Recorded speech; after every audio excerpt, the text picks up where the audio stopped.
Salut à tous, c'est le collectionneur. Aujourd'hui, on se retrouve pour le déballage de la Loot Crate du mois de février sur le thème Builds. Pour rappel, la Loot Crate est une box américaine qui livre en France et qui est disponible pour environ 30$ américains. Et pour moi, ça fait partie de l'une des meilleures boxes disponibles sur le marché.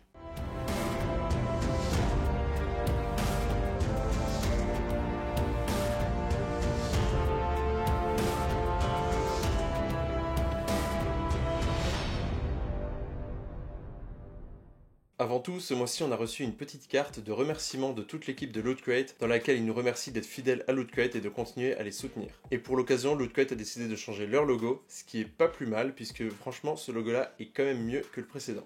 Dans les licences ce mois-ci, ils avaient annoncé du Lego, du Batman, du Power Rangers et du Tetris.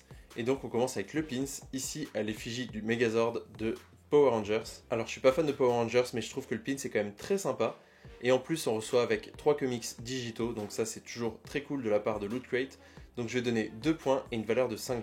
Ensuite pour la licence Tetris, on trouve ces magnettes. Là, plutôt moyen. Des magnettes, on en a vraiment des tonnes et des tonnes. Et ici, même si ça peut être sympa de jouer à Tetris sur son frigo, il n'y a pas vraiment non plus énormément de formes, donc je trouve que c'est plutôt moyen, donc je vais donner une valeur de 5$ et seulement 1 point. Ensuite, dans la box, on pouvait trouver des Lego Dimensions. Alors il y avait la possibilité d'en recevoir plusieurs différents, donc ici j'ai reçu Cyborg de DC Comics avec son Cyberguard. Donc parmi ceux qu'on pouvait recevoir, il y avait Bad Cop, Benny, Unikitty, Cyborg et Wonder Woman. Alors personnellement j'ai plus donné une préférence pour Wonder Woman ou Cyborg, donc je suis plutôt content, même si après pour les fans de la première heure de Lego, Benny aurait été aussi un très bon choix. Après je joue à aucun jeu Lego Dimension et je me vois mal laisser traîner un petit Lego comme ça au hasard, donc je vais seulement donner 2 points pour cet objet. Après au niveau de la valeur, vous pouvez acheter ça pour environ 16$. Putain c'est cher. Ensuite on trouve dans la box ce contenant pour nourriture à l'effigie de Batman. Et donc sorti de la boîte, ça ressemble à ça, vous avez la possibilité de l'ouvrir par au-dessus, si ça veut bien.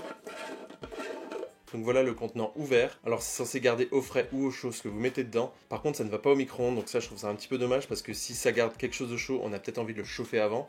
Donc il faut le chauffer avant, à côté, puis le mettre dedans. Après reste également à voir l'efficacité du contenant, mais c'est vrai que c'est quelque chose de très original dans la box. Alors même si je me vois pas du tout emmener ça au boulot et manger dans la tête de Batman devant mes collègues, j'ai quand même donné 3 points. Et au niveau de la valeur, je pense qu'on peut donner une valeur d'environ 15$. Et on termine avec le t-shirt, ici encore une fois sur Power Rangers et encore une fois avec le Megazord. Donc ici on a le droit à un blueprint du Megazord avec les différents morceaux qui s'assemblent. Là encore une fois je suis pas fan de Power Rangers, mais je trouve que c'est plutôt sympa, surtout pour les fans.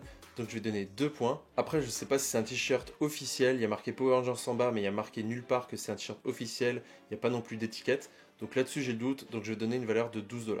Pour cette Loot Crate, on arrive donc à une valeur totale de 53$ pour un coût de 30$, donc là plutôt respectable, on a fait un gain de 23$. Après au niveau de la note, on arrive à 10 sur 16, donc pour Loot Crate, ces derniers mois, il me semble que c'est une de leurs pires notes. Alors c'est vrai que pour moi, ce mois-ci, le contenu est quand même en dessous de ce qu'on avait l'habitude d'avoir ces derniers mois. Faut dire qu'ils nous a mis à chaque fois de belles figurines, il y avait la pop exclusive Assassin's Creed, il y avait le vaisseau de Futurama, il y avait le vaisseau de Battlestar Galactica, moi j'étais vraiment aux anges. Donc ce mois-ci un petit peu en dessous d'habitude, même si ça reste quand même assez correct au niveau du contenu. Après c'est sûr que c'est assez difficile de faire tous les mois quelque chose de très bien. Sur ce, n'hésitez pas à me dire dans les commentaires ce que vous avez pensé de cette box. N'hésitez pas aussi à mettre un pouce bleu si vous avez apprécié cet unboxing.